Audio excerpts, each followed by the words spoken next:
The first thing you notice about working nights at a graveyard, it's not the quiet. People always say that, like it's supposed to be peaceful out there once the sun goes down. It's not, it's just different. During the day, you've got families walking through, maintenance crews, the occasional service. There's movement, voices, cars coming in and out of the gate. At night, well, all that stops. What's left is everything that doesn't need permission to be there. My name is Scott Hardy. I work the night shift at a county graveyard just outside a small town in New Mexico. The place sits about 2 miles off the main road, surrounded by dry land and scrub that never really grows into anything taller than your waist. From the highway, you wouldn't even notice it unless you already knew where to look. There's a chain-link fence running the full perimeter, one vehicle gate at the front, and a smaller maintenance gate around the back. Both stay locked once my shift starts. The property itself is divided into 3 sections. The front rows are newer, clean headstones, flat markers, well-kept grass patches that get just enough irrigation to survive the heat. The middle section is older, maybe 20 to 40 years back. The stones there lean a little, some cracked, some worn down enough that the names are hard to read unless you're standing right over them. Then there's the back section. No one really says it officially, but that part of the land is different. The ground isn't level, the rows don't line up the way they should, and a lot of the markers are either missing or replaced with plain metal tags. My shift runs from 9 at night to 5 in the morning. I show up just before sunset, unlock the front gate, and do a quick pass through the grounds before it gets dark. Once the sun drops, I lock everything down and start the real work. That's when I walk the rows, check for damage, make sure nobody's jumped the fence, and keep an eye on anything that looks out of place. Most nights it's routine. Broken flowers, knocked over markers, the occasional animal that slipped in and can't find its way back out. There's a small office next to the maintenance shed where we keep records. Not just burial logs, but old county reports, incident notes, things that never made it into any official system. A lot of it's handwritten. Some of it goes back decades. When I first started, I didn't pay much attention to any of that. It was just paperwork. Names, dates, plot numbers. But that changed after a few months. You spend enough time walking those rows alone, and you start to notice things. Certain graves get visited more than others, even years after the burial. Some plots get disturbed, nothing major at first, just soil that looks like it's settled wrong, or footprints where there shouldn't be any. Then you check the records, and you realize those same names keep coming up. Not because of who they were, but because of what happened before they ended up here. Most people think the graveyard is where things end. That whatever happened in a person's life is done the moment they're buried. But that's not exactly how it works. Out here, the grave is usually the last step in a chain of events that started somewhere else. And sometimes, what led to that burial isn't something you can file away as normal. I don't deal in rumors. If I'm going to talk about something, it's because there's a report tied to it. A police report, a coroner's note, a statement from someone who saw it up close. I've read through all of it. I've walked past the graves connected to those reports hundreds of times. I know which ones line up with what's written in those files and which ones don't. There are 4 graves out here that matter more than the rest. You wouldn't know it just by looking at them. No special markers, no fences around them, nothing to draw attention. But every one of them is tied to something that had to be put down before it could be buried. Not accidents. Not natural causes. Situations where people ran out of options and did what they had to do. The county doesn't advertise that. None of it shows up in the official records you'd get if you requested them. What's public, it's clean. Cause of death, date of burial, plot location. What's not public is everything that happened in the hours or days leading up to that. I learned about the first one from a deputy who came out to check the fence line after a storm. He didn't say much at first. Just asked if I'd noticed anything unusual around a specific section in the middle rows. When I told him no, he nodded, like he expected that answer, and then pointed to a grave about 20 yards off the path. Flat marker, nothing special, Name, date, same as any other. And then he said, "If you see anything digging around that one, you call it in. Don't try to handle it yourself." I asked him what he meant by anything. He didn't answer right away. Just looked at the marker for a second longer than he needed to, then said, "Just don't handle it." After he left, I went back to the office and pulled the file tied to that name. It wasn't in the main logbook. It was in a separate folder with a handful of other reports clipped together. The kind of stuff that doesn't get thrown away, but doesn't get talked about either. And that was the first time I realized the graveyard wasn't just holding people. It was holding the end of things that shouldn't have existed in the first place. And once you know which graves those are, you don't walk the rows the same anymore. Story 1.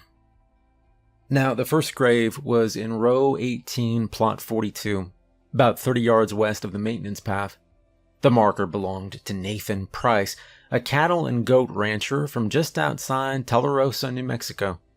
He was buried there in 1998, but the file tied to his name started 6 weeks before he died. The first report came from a small ranch off Mesa Road, where Nathan kept 32 goats in a fenced pen behind his house. His wife, Linda Price, was the one who called the sheriff. She told them something had gotten into the pen during the night and killed 4 animals without knocking down the fence, breaking the gate, or leaving blood on the ground. And that was the part that got everyone's attention. Coyotes make a mess. Dogs make a worse one. Whatever killed those goats didn't tear them apart like a normal animal. The report said all 4 were found on their sides near the back corner of the pen, legs stiff, eyes open, bodies intact except for 2 puncture wounds below the jaw and damage along the lower ribs. Nathan thought it was a bad prank at first. That's what his brother told the deputy. Somebody had to be messing with him. But then the deputy checked the ground and found tracks inside the pen. They were small, narrow, and deep, with 3 long toe marks pressed into the dirt. Not paw prints, not hooves, not bird tracks either. 2 nights later, it happened again. This time it was 6 goats, all in the same pen, all killed the same way. Nathan sat outside the next night, with a rifle across his lap and a spotlight plugged into an extension cord from the barn. According to Lisa's statement, he stayed awake until just after 3 in the morning. Then he heard the goats shifting hard against the fence. He turned on the light and saw something crouched between the water trough and the back post. He described it to the sheriff as being about the size of a large dog, but too thin through the middle. Its back was raised higher than its head, and there were stiff ridges running down the spine from the neck to the tailbone. It had patchy gray skin with dark hair around the shoulders and hips. Its front legs were longer than the rear legs, and when the light hit it, it didn't run right away. It turned and looked at him. Nathan fired once and hit the dirt beside it. The goats scattered. The thing moved under them fast enough that he lost it for a second. Then it hit the fence and went over without climbing. That was in the report. Not through or under, over. The next day, Nathan found blood on the top strand of wire.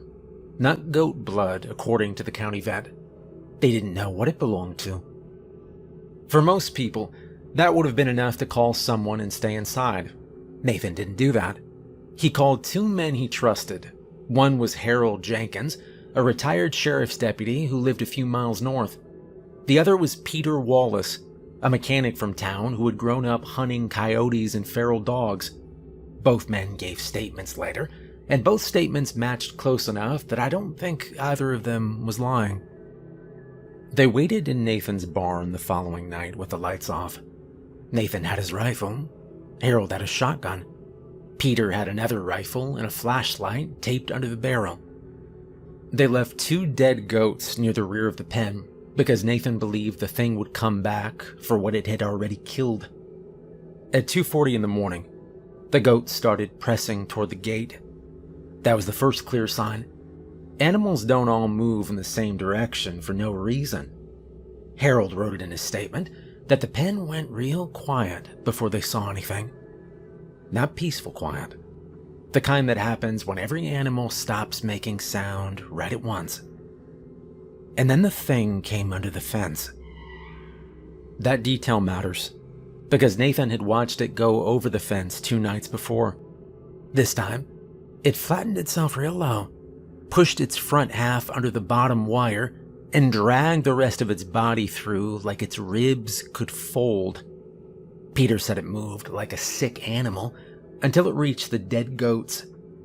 Then it got steady. It didn't eat right away. It circled the bodies once, keeping its head low, and then opened its mouth around the throat of the nearest goat. That was when Harold turned on the flashlight. All 3 men saw it clearly. The creature had a narrow head, long ears folded back tight against the skull, and a mouth that opened wider than it should have. The teeth weren't long like a wolf's, they were short, crowded, and sharp all the way around. Its eyes reflected orange in the light, not red. Orange, they said, like a roadside reflector. Nathan fired first. The shot hit it high in the shoulder and knocked it sideways. It screamed. That was in all 3 reports. Not a growl or a bark, a high, tearing sound that made the goats slam into the fence trying to get away. Harold fired next.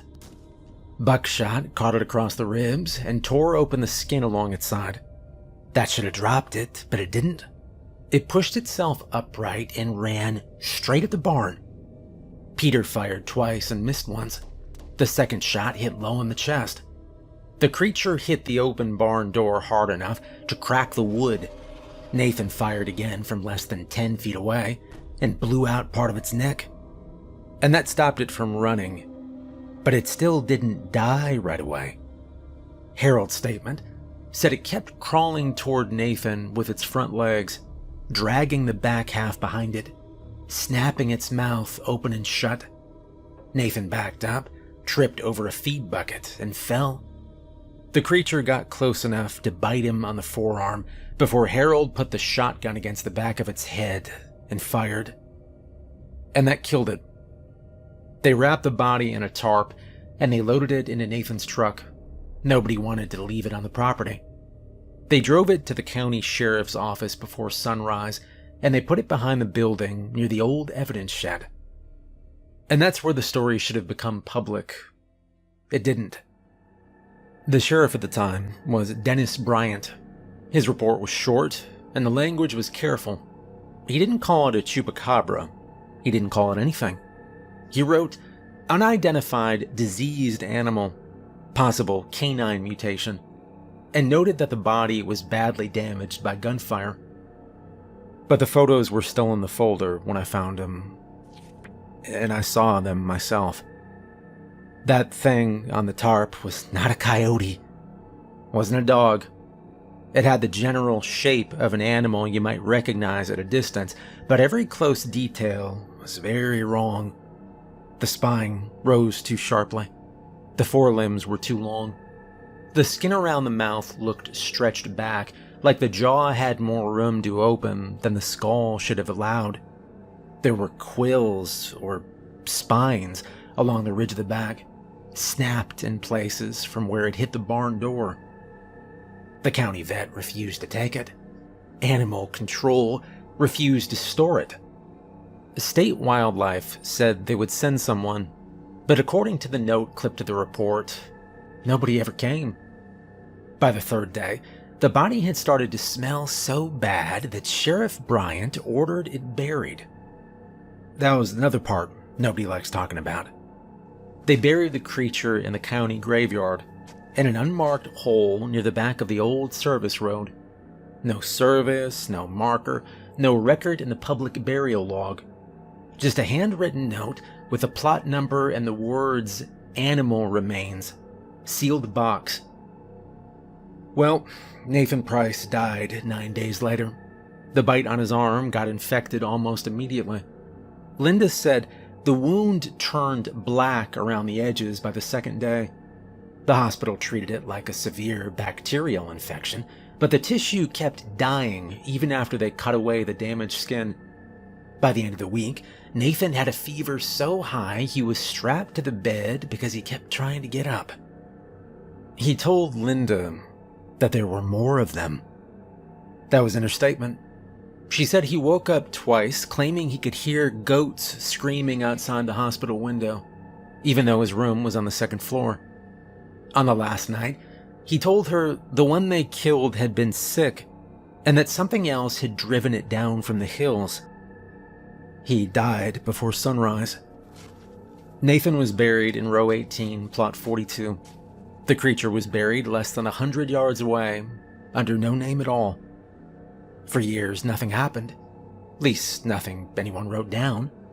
And then in 2017, one of the groundskeepers before me found 3 dead rabbits lined up near Nathan's grave.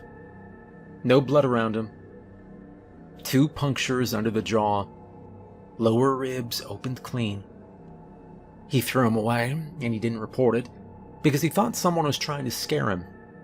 I would have thought the same thing if I hadn't read the file. The reason I remember Nathan's grave so clearly is because it still gets disturbed after heavy rain. Not destroyed or dug open, just loosened around the edges, like something underneath shifted and the soil had to settle again. I filled it twice since I started working there. The unmarked animal plot, it's worse. Grass doesn't grow right over it. The dirt stays dry even when the rows around it take water. I found that out during my 3rd month on the job, when one of the irrigation lines broke and flooded part of the old service road. Every patch of ground turned muddy, except one square about 5 feet long. I checked the map the next morning. Same spot. Now, to be clear, I don't think the Chupacabra is alive. I don't think Nathan is either. The creature was shot, boxed, buried, and left there. Nathan died from what it did to him, and he was buried with a proper marker and his name in stone. That case ended. But every time I walk past row 18, I look at the fence line. Because I think something drove that thing onto Nathan Price's ranch. Something made it desperate enough to crawl into a goat pen with 3 armed men waiting for it. And if Nathan was right in that hospital room, they killed the sick one, not the last one. Story 2. The second grave is older. You can tell that just by looking at it. Row 4 sits closer to the front road, but the markers there don't match the newer sections. Most of them are narrow stone slabs, some leaning, some half sunk into the ground. The names are carved deep, but time's worn down the edges. You have to brush dust off with your hand to read them. The one tied to this case belongs to Earl Whittaker, listed as a surveyor for the county. Died in 1934. The date's clean. The rest of the stone isn't. There's no mention of the marker or how he died. That part's in the records. I found his file in a box labeled pre-1950 reports, tied together with twine and stacked under a set of maintenance logs from the 70s. The paper was brittle enough that I had to lay each page flat just to read it. Most of it was typed. Some handwritten notes in the margins, sheriff's office, county land survey department, and one short report from a state ranger. Back then, the cemetery wasn't as big. The land behind row 4 hadn't been cleared yet. It was rough terrain, scattered trees, and low rock outcroppings leading into the hills west of town. Earl Whittaker had been sent out there to mark boundary lines for future expansion. He didn't go alone. According to the survey log, he had a partner named Clarence Dodd and a local hand named Benjamin Cole helping with equipment and transport. All 3 men were experienced with that kind of work. They'd been in rough land before. The first 2 days went without incident. They set markers, took measurements, and logged elevations along the slope behind what would eventually become the back section of the cemetery. On the 3rd day, Clarence noted in the log that they found large tracks near a dry wash about half a mile west of their working line. He described them as man-shaped but oversized, with clear heel impressions and 5 toe marks. No claws or hoof splints, just large, deep prints in the dirt. The spacing didn't make sense. The stride between prints was longer than any man could manage without running, and the depth suggested a weight that didn't match a human body. They kept working. But that night, something came through their camp. They'd set up near a stand of trees where the ground was flatter. Clarence wrote that they woke to the sound of wood snapping, not branches falling, something breaking them at shoulder height. When they stepped out of the tent, the fire was still burning, but the equipment had been moved. Not stolen, moved. Their tools, level stakes, and measuring rods had been piled together about 10 feet from where they left them. The mule they'd brought for hauling was gone. The rope that tied it to a post was still there, cut clean. They found the mule about 30 yards away. Its neck was broken. No signs of struggle. No blood. Just lying on its side with its legs folded under it, like it'd been dropped. That was the point where most men would have packed up and left. According to Clarence's note, Earl didn't want to stop the survey. He told them they were behind schedule and that whatever they were dealing with was either a person trying to scare them or an animal that had wandered in from farther out. They stayed one more day. The 4th day is when the sheriff's report takes over. Around noon, a man named Thomas Keller, who owned land south of the survey site, rode into town and reported hearing gunshots in the hills. Not 1 or 2, multiple shots spaced out, followed by a long silence. He said it sounded like men firing rifles, not hunting, more like warning shots or something defensive. Sheriff Walter Briggs and Deputy James Turner rode out to investigate. They found the camp first. The tents were still standing. The fire pit was cold. The tools were scattered again, but this time not in a pile. Some were broken. The mule was still where it had been left. Clarence Dodd was found near the edge of the camp. He was dead. The report says his body was lying on his back with both arms extended outward. There were no cuts, no bullet wounds, no visible trauma except for the chest. The rib cage had been crushed inward with enough force to break multiple bones at once. His shirt was torn, but there was almost no blood on the ground around him. They found Earl Whittaker about 50 yards into the tree line. He had a rifle in his hands. 1 round fired, 4 still in the chamber. His body was positioned against a tree, sitting upright like he tried to hold his ground. His spine was broken. Same as Clarence. Massive blunt force, no tearing, no claw marks. Benjamin Cole was still alive when they found him. He was farther upslope, near a rock outcropping. According to Deputy Turner's note, Benjamin was conscious, but not making much sense. He had a broken leg and a dislocated shoulder. They got him onto a horse and brought him back into town. His statement is the only direct account of what happened. It's short and parts of it repeat. He said they saw it just before the shooting started, not in the trees or hiding, but standing in the open, about 30 yards from camp. He described it as a man at first. Tall, broad shoulders, arms hanging low. But when it moved, he realized it wasn't walking right. The knees bent wrong. The arms swung too far forward. He said it took 1 step and covered the distance of 3.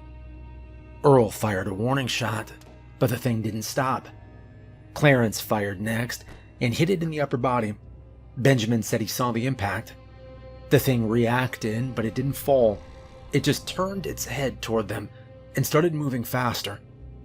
And that's when all 3 men opened fire. Benjamin said the shots hit. He saw dust kick off the body. He saw it stumble once, but it kept coming. He ran. That's the part he repeated the most. He said he ran because he knew they weren't going to stop it. He heard Clarence shouting behind him, then a sound he couldn't describe. Not an animal sound, not a human one either. Something louder, deeper. like a tree splitting from the inside. He didn't see what happened to Clarence or Earl. He just kept running until he fell and couldn't get back up. Benjamin died 2 days later in the hospital. Before he died, he told Sheriff Briggs one more thing.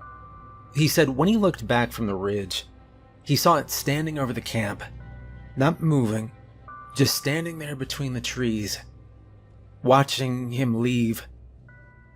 The sheriff's report ends there, but there's an addendum attached from the following week. A larger group was sent out to recover the bodies and clear the site. This time, they brought more men and heavier rifles. According to that report, they found tracks again, same size and spacing, leading away from the camp and into a narrow pass between two rock formations. They followed, and about a quarter mile into the pass, they found it. The description is brief, but it matches what Benjamin said. Tall, covered in dark hair, arms longer than a man's. It was already injured when they found it. There were bullet wounds across the torso and one through the upper thigh. It was sitting against a rock wall, breathing hard. When the men approached, it stood up, and they opened fire immediately. This time, there were enough rifles to bring it down. The report says it took sustained fire to the chest and head before it stopped moving. Even then, one of the men fired 2 more shots into the skull, just to be sure. They didn't bring the body back to town. The decision came from Sheriff Briggs. The note says they didn't want to transport it through the populated areas or risk anyone seeing it. Instead, they loaded it onto a wagon, brought it to the edge of the existing cemetery grounds, and buried it there, along with Earl Whittaker and Clarence Dodd. 3 graves in the same row. Benjamin Cole was buried 2 days later, same section. If you walk row 4 now, you will see 4 markers close together, all from 1934. Most people don't stop there. There's nothing about them that stands out unless you know what you're looking at. The ground in that row settles deeper than the others after rain. Not uneven like erosion, just lower. Like the soil compresses more than it should. I have filled those depressions 3 times since I started working here. Every time, the dirt sinks again within a week. The fence line near that section doesn't get damaged. Nothing gets in or out. But the ground remembers. Whatever that thing was, they didn't leave it in the hills. They brought it here, put it in the ground with the men it killed, and buried it. Story 3. The third grave isn't avoided because people don't care. It's avoided because they do. Row 11 sits in the middle section, not far from the irrigation line that runs east to west across the property. The grass there stays a little greener than the rows around it, but plot 67 never fills in right. The marker reads Travis Delgado, died in 2006, age 32, occupation list as electrician. Nothing unusual on the surface. If you didn't know the file, you'd walk past it without thinking twice. I didn't hear about that one from law enforcement first. I heard it from a woman who came out just after midnight and stood by the grave for nearly an hour without saying a word. Her name was Angela Torres. She signed the visitor log, which almost nobody does at that hour. When I walked over to check on her, she didn't look surprised to see me, just nodded and asked if I worked nights every day. I told her I did. She looked down at the marker and said, "Then you should know what's in there." I didn't answer right away. People say strange things sometimes. Most of the time it's grief talking, but she didn't sound emotional, she sounded steady. I asked her how she knew Travis. She said he was her brother. And then she told me to not let anyone dig that grave up again. And that made me go back to the office and pull the file up. There were police reports attached, not old ones either. 2006, all within a 3-week window leading up to Travis's death. Multiple calls from different addresses across town, all describing the same basic situation. Someone showing up where they shouldn't be. Not breaking in or forcing entry, just appearing at doors, windows, backyards, standing there long enough to be seen, then leaving. At first, the reports didn't connect. Different names and neighborhoods. But the descriptions lined up in ways that didn't make sense. Height, build, clothing. And the face? Every witness described the same man, but they didn't all know him. One of the earliest reports came from a man named Dylan, who worked on the south side of town. He told police someone had come to his front door just after 10 p.m. When he opened it, he saw his co-worker standing there. Same clothes and face, but his co-worker had been at work an hour earlier and lived across town. Dylan said the man didn't say anything at first, just stood there looking at him. When Dylan asked what he wanted, the man answered, but the voice didn't sound right. Same words and tone, just like someone repeating something they'd heard instead of saying it themselves. Dylan shut the door and locked it. When he looked through the window a few seconds later, the man was gone. That report didn't go anywhere. No crime or damage. But 2 nights later, a similar call came in from Rachel Kim, who said her brother had come to her apartment late at night. She let him in because she recognized him. Once inside, he walked through the place slowly, touching things. Pictures, furniture, door frames. When she asked what he was doing, he didn't answer right away. And then he turned and looked at her. She told the officer his face looked wrong up close. His eyes didn't line up with the rest of his expression. The way his mouth moved, it didn't match the words. She told him to leave. He didn't argue, just walked out the front door and disappeared down the stairs. Her real brother showed up the next morning after she called him. By the end of that week, there were 6 reports like that.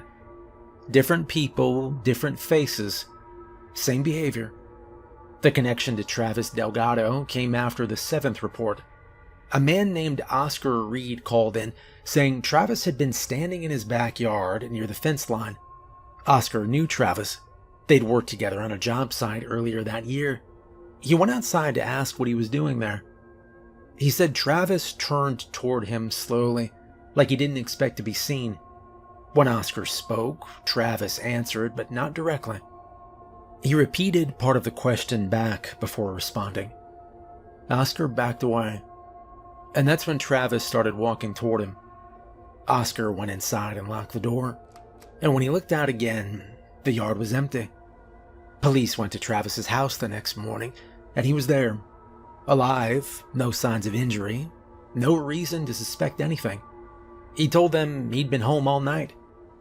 They didn't have anything to charge him with, no evidence he'd been at any of the other locations, no witnesses placing him anywhere except the people who said they saw him. And that's when things escalated. 3 days later, Angela Torres called in. She said Travis had come to her house. She let him in. She was his sister. She told the officer he walked through her house the same way the others had described. Slow, deliberate, touching things. When she asked what he was doing, he didn't answer right away. And then he said her name, but not the way he normally did. He said it like he was testing how it sounded. Angela stepped back. She said she knew something was wrong at that moment. Not because of how he looked, but because of how he moved. The timing was off. The pauses between his words were too long. She told him to leave, but he didn't move. She picked up a kitchen knife and told him again. And that's when he rushed her. She managed to get out of the house and lock the door behind her. When police arrived, the house was empty. No sign of forced entry, no sign of Travis. They found Travis Delgado the next day, outside of town, near an abandoned structure off a dirt road. He was dead. The report says his body showed signs of trauma consistent with blunt force and tearing injuries. There were no defensive wounds, no indication of a struggle in the area where he was found. And that should have ended it, but it didn't. The sightings continued. Same face and movements. Now tied to a man who was already dead. And that's when the sheriff's office decided to handle it differently. They didn't release that part publicly. It's in a separate report, stamped and signed, with fewer names attached. They set up a controlled response. A group of 6 men, including 2 deputies and 4 volunteers who had reported sightings, agreed to meet at the abandoned structure where Travis's body had been found. They believed whatever was appearing in town was tied to that location. Well, they went out just after sunset. They didn't wait long. According to the report, the figure appeared at the edge of the structure about 20 minutes after they arrived. Looked like Travis Delgado. Same height, same clothing he'd been found wearing when his body was recovered. One of the deputies called out to it. It didn't respond. It turned its head, slow, like it was deciding whether to recognize the voice. And then it started walking toward him. The report notes that its gait was wrong. Too smooth in some places, too stiff in others. The arms didn't swing naturally. The head tilted slightly as it moved, adjusting its angle as if trying to match something it remembered. Well, they didn't wait for it to get close. The first shot hit center mass. The figure staggered but didn't fall, and they kept firing. Multiple rounds struck the torso and legs. It kept moving forward until one of the deputies fired at the head from close range, and that dropped it. They approached, carefully. What they found on the ground didn't match Travis's body from the recovery report. The structure was similar, but not exact. The proportions shifted slightly, even after it stopped moving. The skin didn't sit right along the arms and neck. The face still looked like Travis, but up close the features didn't hold together the way a real face does. They secured the body and transported it back under county authority. There was no official classification, no release to state agencies. They buried it under Travis Delgado's name. 1 grave, 1 marker, 2 bodies tied to it. Angela Torres came back the day after the burial. That's the visit I saw. She stood over the grave and told me not to let anyone dig it up again. I asked her why. She kept her eyes on the dirt when she answered. Because that's the only place it stays one thing. After the case closed, people around town started using a word for it. Not in the reports, those stayed clean, but in conversations. In statements that never made it into the official file. Some of them called it a skinwalker. I don't know if that's accurate. The reports don't use that term, and nobody who saw it up close agreed on what it actually was. But enough people said it that the name stuck, at least outside the paperwork. Since then, nobody visits that plot after dark. Not family or friends. The soil stays uneven, like it was packed down in a hurry and never settled right. And whatever they ended up calling it, skinwalker or something else, it was shot, put in the ground, and buried under Travis Delgado's name. Story 4. Now the 4th section doesn't have a marker. If you walk the graveyard during the day, you won't see anything that tells you it's there. No headstones or plaques, no numbered row posts. Just a stretch of dry ground behind the last line of older graves where the land dips slightly and the fence curves around it instead of cutting straight through. That curve was not an accident. That's the part of the property nobody touches. The file tied to that ground isn't stored with the others. It's in a separate folder, older paper, mostly handwritten, with copies of reports that don't match modern formatting. The earliest one is dated 1931, right before the county started expanding the cemetery beyond the original boundary. Back then, that land wasn't part of the graveyard yet.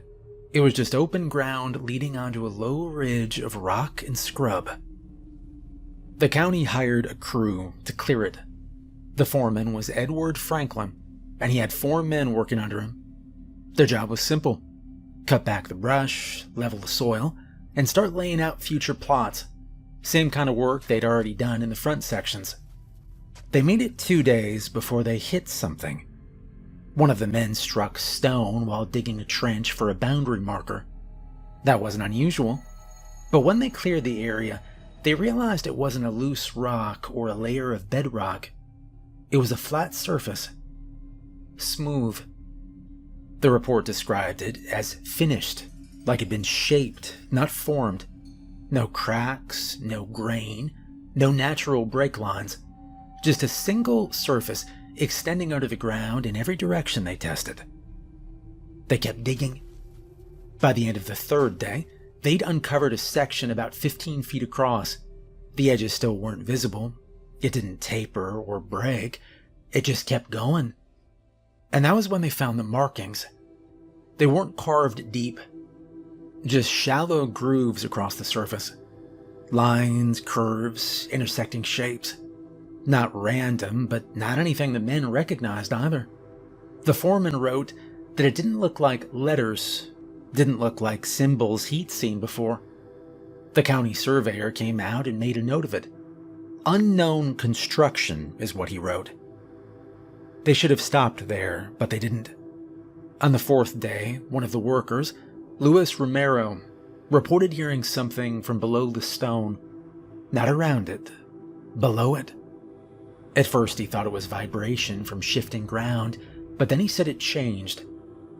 The foreman dismissed it, told them to keep working. That night the crew stayed on site. They set up a small camp near the trench, kept a fire going, same as they'd done the previous nights. Nothing in the official report mentions anything unusual until just before sunrise. And that's when it changed. There's a statement from one of the men, Calvin Ward, taken later by the sheriff. He didn't write it clean. Parts of it repeat, but the details line up enough to matter. He said he woke up because the fire had gone out. He sat up and noticed the ground around the trench looked darker, like the light wasn't hitting it the same way. When he stood and walked closer, he realized it wasn't the light. It was something standing there. At first, he thought it was one of the other men, but the shape didn't match.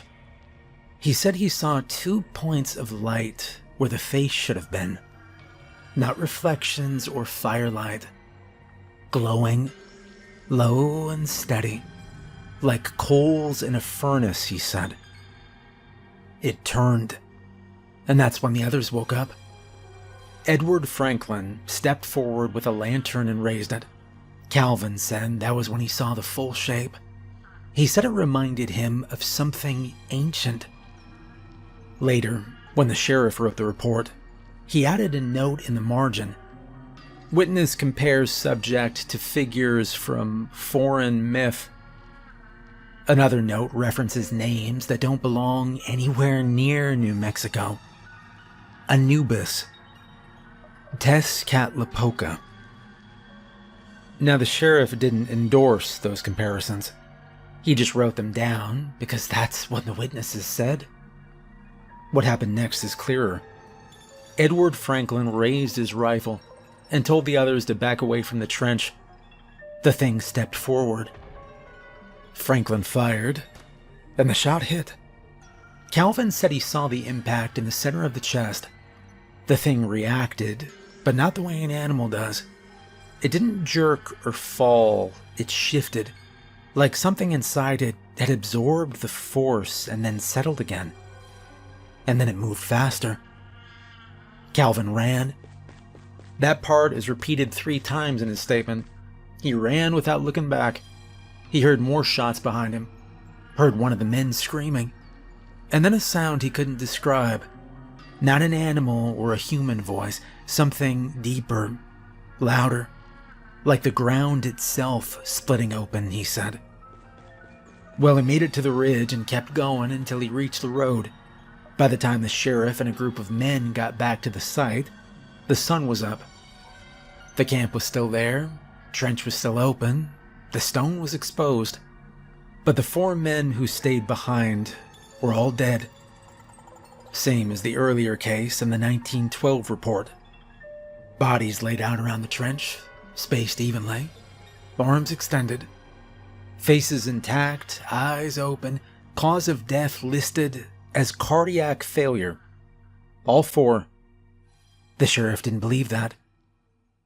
Well, they didn't search for the thing that day. They buried the men first. And then they came back with more rifles. The follow-up report is shorter, but it's clearer. They returned to the site at night. They set up positions around the trench and waited. According to the report, the thing came back, and they opened fire immediately. Multiple rifles, close range. The report says it took sustained fire to bring it down. Even after it fell, they kept shooting. The body didn't bleed the way it should have. That's in the report. Limited external bleeding, despite multiple entry wounds. They didn't transport it. They didn't take it into town.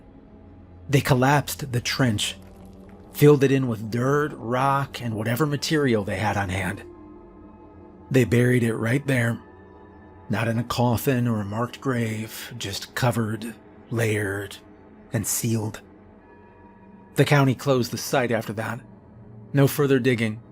No expansion into that section. They built the rest of the cemetery around it. That's where it is today.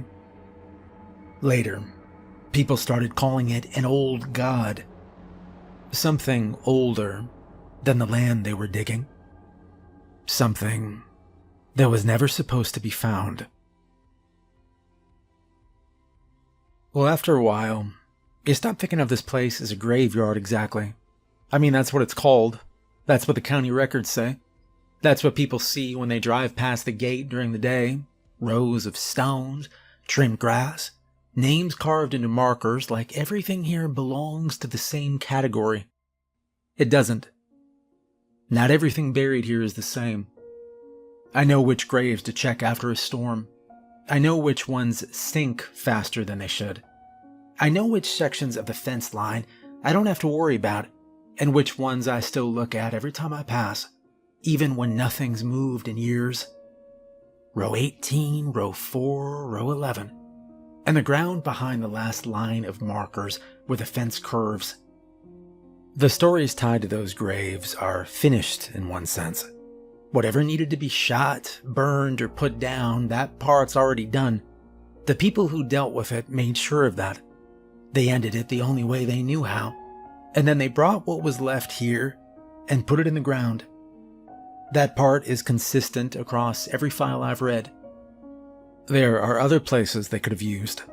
Land farther out, areas nobody would have seen, places where you could bury something and forget it.